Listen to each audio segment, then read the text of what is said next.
Hey guys, Jake here, coming at you with another math problem today. Today I'm going to be showing you how to find the volume of the solid resulting from rotating the area bound between y equals x squared minus 2x plus 2, y equals 0, x equals 1, and x equals 2 about the y-axis, and we're going to be doing it using the cylindrical shell method. So my last several videos, and I got a few more videos coming out, have been all about my Calculus 2 study guide. There's a link down in the description so you can go check that out. But I've basically just been showing you how to use all the formulas on that study guide. I think it'll be a huge help to you as you work through homework problems, study for tests, all that kind of stuff. So I definitely recommend checking that out. Like I said, link is down below so you can click over to that. You can download it right away and start using it today.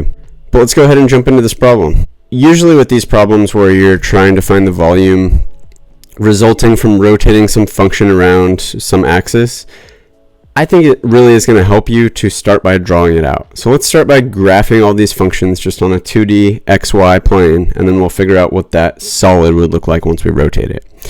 So obviously we have this function here, which is, x squared minus 2x plus 2.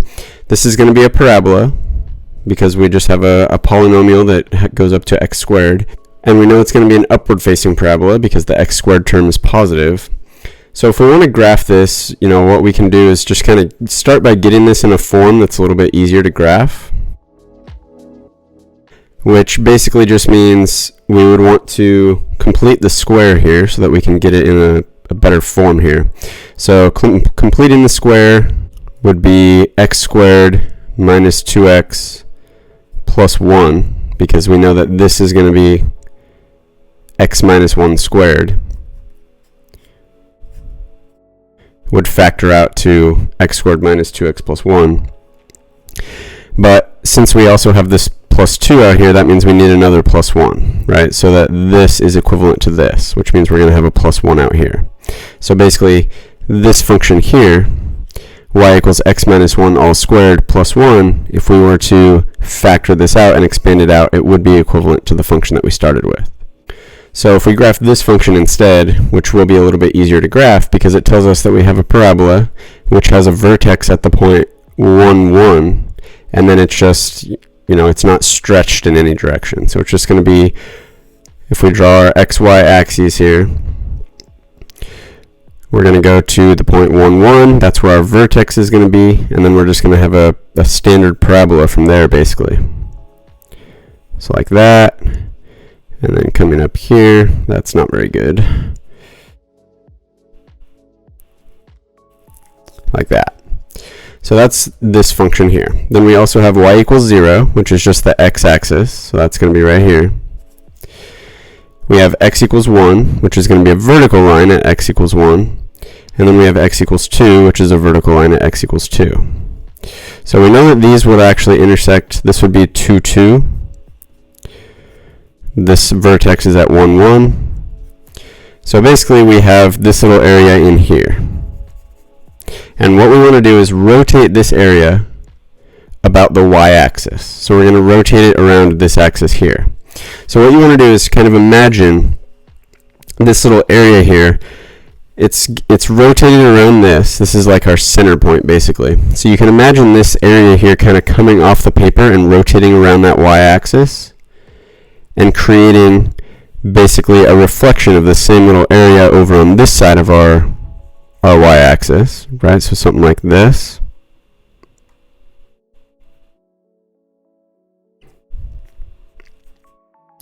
And then imagine it being connected by this same shape kind of coming out off the paper. So that's going to create like a circular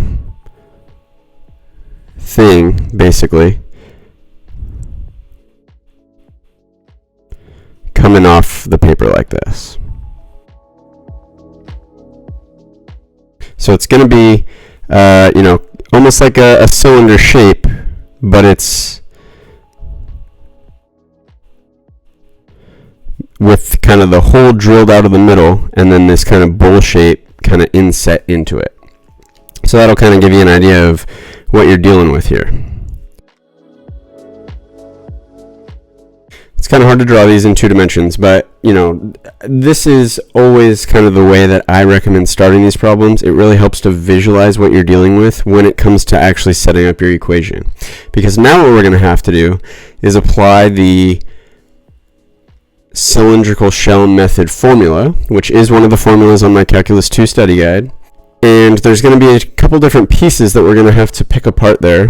And doing that is going to be much, much easier if we have this visualization of what we're dealing with. So let's just go ahead and start with the cylindrical shell method formula. So you might notice that this formula does look a lot like the equation for the volume of a cylinder. And that's, basically obviously where the name comes from, the cylindrical shell method. We have 2 pi RH, and then the dx basically just tells us, that could change depending on what your variable is, but that basically is just your indicator for the integration. And then we are going to need bounds here as well, but we'll get to that in a minute. Basically what you want to keep in mind here is, this is essentially just the formula for the equation of the volume of a cylinder. It's just 2 pi times the radius of the cylinder times the height of the cylinder. So what you want to think about basically when you're doing this cylindrical shell method is what you're essentially doing is splitting up this this kind of bigger shape into a bunch of little really thin cylinders that are infinitely thin basically. So you could imagine kind of slicing this into a bunch of infinitely thin cylinders that go throughout it, and you can imagine this one little really thin cylinder, which is hollow. It's just like a shell of a cylinder, essentially, which you're just going to be finding essentially the volume of this one infinitely thin cylinder shell, and the integral is basically going to go throughout the whole thickness of this shape. So from here to here, throughout this whole thickness, and it's going to add up the volume of each of those really, really thin shells. And adding up the volume of each of those really thin shells would add up to the volume of the entire shape that we're finding the volume of. So you want to think about basically where each of these dimensions, the height and the radius, are coming from in regards to each of these individual little shells. So you want to keep in mind also basically that as we do this, we're going to integrate in whatever direction is like the thickness of the solid that we got from rotating around. So basically you want to think about going from the center, your axis of revolution, outward, or from outer to inward. It doesn't really matter. You're going to end up getting the same thing either way. In this case, since we have the center of our axis of revolution to the left of the area that we initially defined, we can go ahead and think of going left to right. That's usually the easiest way to think about it, going from left to right, which is going to be from going from the center of this axis all the way to the outer edge of this shape. So basically, we're going to be going from here.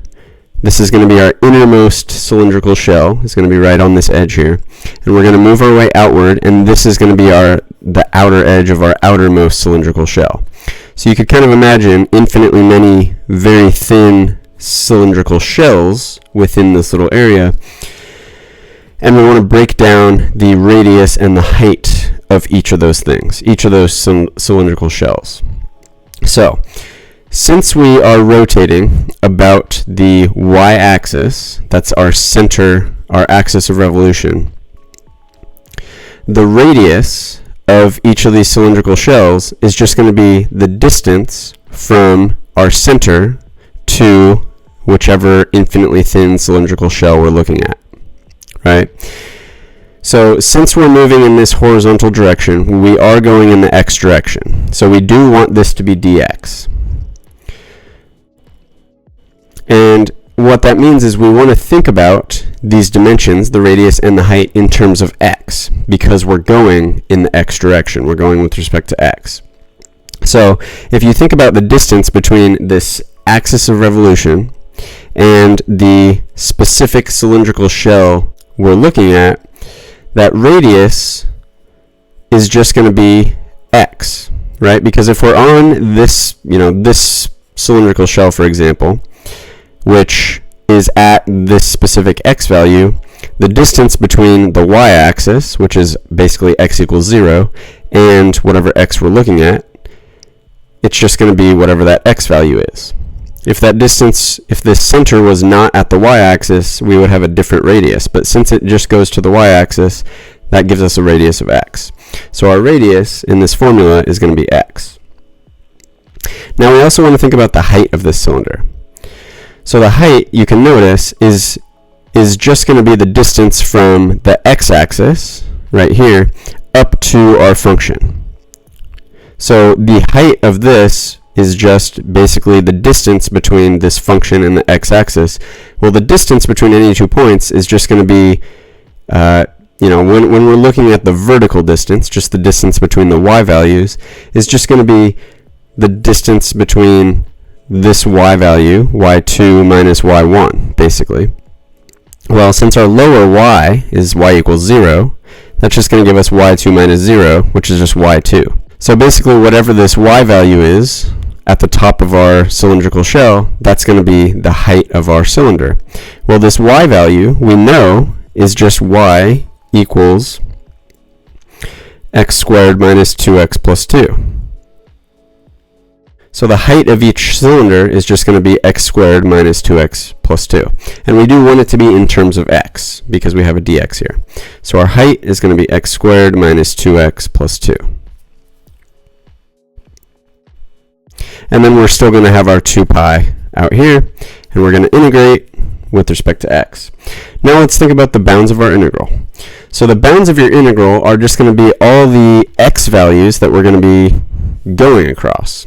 Since this area here is trapped between x equals 1 and x equals 2, that tells us that as we integrate throughout the thickness of this shape here, we're just going to go from x equals 1 to x equals 2. So that's going to be the bounds of our integral.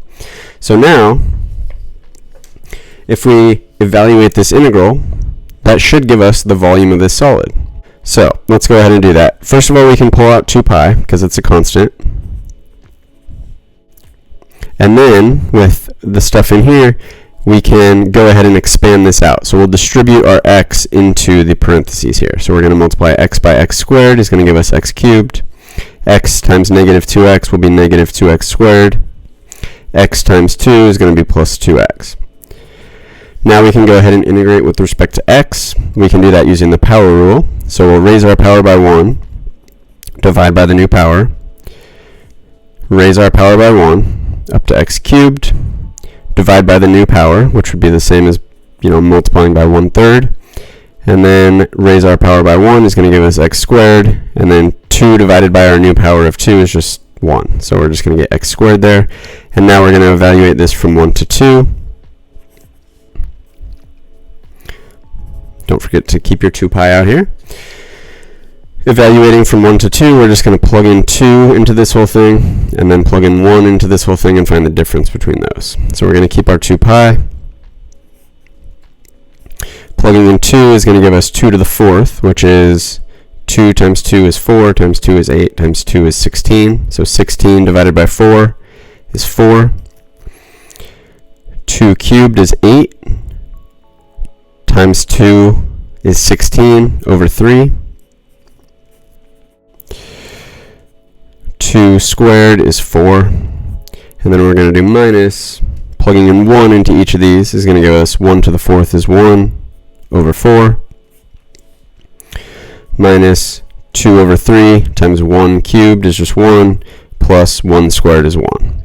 So the important thing to keep in mind with this, when we're evaluating over these bounds, make sure you do the whole upper bound plugged in minus the whole lower bound plugged in. So you do need this parentheses here to distribute that. So now we can simplify this. Here we're going to want to distribute our negative, so all these are going to be flipped basically. So negative 1/4 plus 2/3 minus 1. So we're going to get 4 plus 4 is 8, minus 1 is 7.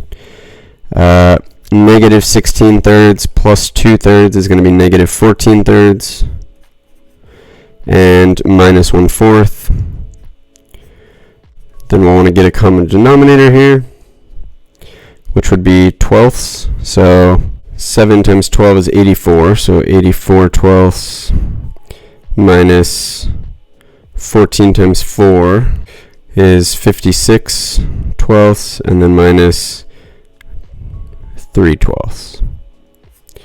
84 minus 56 minus 3 is 25 twelfths. So 2 pi times 25 twelfths. The 2 is going to cancel with that and make it a 6. So we're going to get 25 pi over 6. And that'd be the volume of the solid we got from rotating that little area around the y-axis. Like I said, this is one of the formulas on my Calc 2 study guide. The link is down below if you want to check that out. I hope you found this video helpful. If you did, please give it a thumbs up, give it a like, subscribe to my channel. I've got plenty more videos like this coming out soon and on my channel that you can go check out now. Thanks, and see you next time.